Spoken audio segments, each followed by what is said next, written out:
everybody, today in this video I'm going to be going over the top 10 elements at Six Flags Over Texas in Arlington, Texas. But before I get into it, if you're new here and you like what I post, consider subscribing to the channel. It really helped me out a lot. My dreams to 500 subscribers and it really made my day. So if that subscribe button is red, click it now to make it gray and turn on the notification bell so that you never miss an upload. But with that out of the way, let's get right into the top 10 list. Alright guys, so let me just say before I get into this list, this was a very hard list to make. So if I didn't include every single element on this list, that is why, because there's just so many. And I also haven't ridden every single roller coaster here, so that's another downside. But let's just get right into it. At number 10, we have Batman The Ride's Zero G Roll. I love Zero G Roll. It's probably one of my favorite inversions of all time. It's very whippy, and this one is no exception.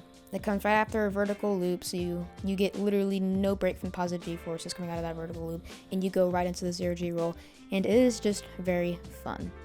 At number 9, we have Titan's Downward Helix. This is the one after the mid-course brake run.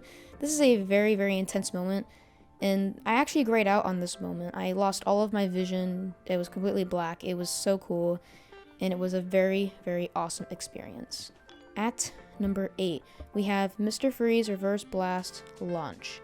This was actually the first ever launch that I experienced, and it is a pretty good one too. You actually launch backwards, so that adds to the fun factor. And this one, while it is more gradual, it does have an initial kick to it. It does have a good punch to it. So that's what I really like about this launch. And it isn't rough either. And it is one of the few LIM launch coasters out there, so that's pretty cool. At number 7, we have Mr. Freeze's Inverted Top Hat. Now this is actually a very, very weird element. First of all, you go through it backwards and forwards, which is really, really cool. And you get some really awesome hang time at the top of it, so that's just awesome. This element is very unique, and you go through it forward and backwards, so that's what I really like about this element. At number 6, we have Shockwave's back-to-back vertical loops. These are an intense pair of elements, let me just say. Shockwave's double loops provide really good positive G-forces. While not as much as I initially thought, it was still pretty intense. And since I sat in the back row, I got the full weight of the train just pulling me through it, so that was just really, really cool. At number 5, we have Titan's Upward Helix. This helix I definitely preferred, because in my opinion, it was actually a lot more intense. And I also grayed out on this helix too, completely lost my vision and everything. It was very cool, very weird sensation. This is actually the first time I ever grayed out in a roller coaster was on this element right here. And it was very weird, let me just say that. I'm very glad that afterwards there was a mid-course brake run, because I needed it to catch my breath. At number 4, we have New Texas Giants Airtime Hill before the mid-course brake run. Now I know this is a very specific element, but I have to point it out because it is one of the best airtime moments in the park. This is definitely the best ejector airtime moment on the ride itself. It kind of reminded me of Skyrush in a way. Like, it was very powerful. It wasn't sustained, but it was very powerful. And like I said with Titan's Upward Helix, I'm kind of glad the mid-course brake run was there, because after that I definitely needed a break. So I'm glad that mid-course brake run was there. But this airtime hill is very, very good. And I mean, as well as the rest of the ride is pretty good too, but this especially is the best moment. Or I'll say one of the best moments on New Texas Giant. We'll get to that later though. At number 3, we have Mr. Freeze's Upward Spike. This is definitely the most trippy element I've ever experienced in my life. First of all, you're starting and going backwards, so that's already weird enough. And then you start to go up the spike. All of a sudden, your body stops accelerating, but the train keeps on going up because of the LIM boosters that are featured on it. And it's like, oh my gosh, that's just so weird.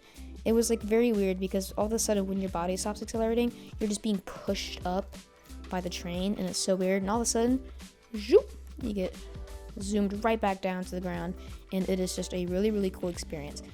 So if you have the chance to go to Six Flags Over Texas and can ride Mr. Freeze, definitely do it. It is a one-of-a-kind experience. Okay, a two-of-a-kind experience, I guess you could say, because there is one at Six Flags St. Louis.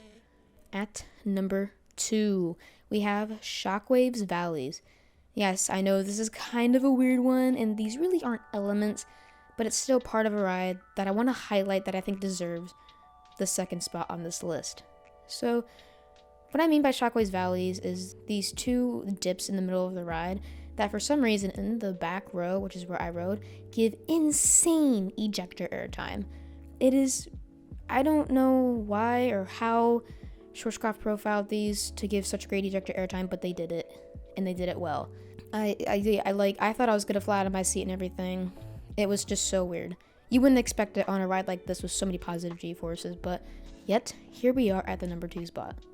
At number 1, we have New Texas Giant's first drop. I was hinting at this earlier, but this is definitely the best moment on New Texas Giant.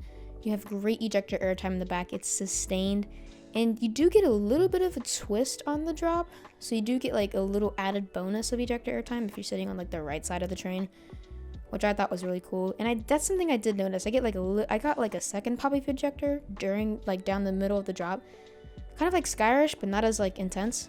This is definitely my favorite element at Six Flags Over Texas, and in my opinion, it's also the best one.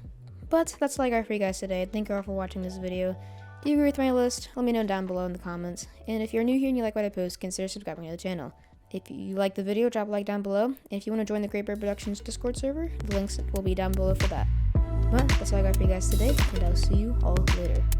Bye!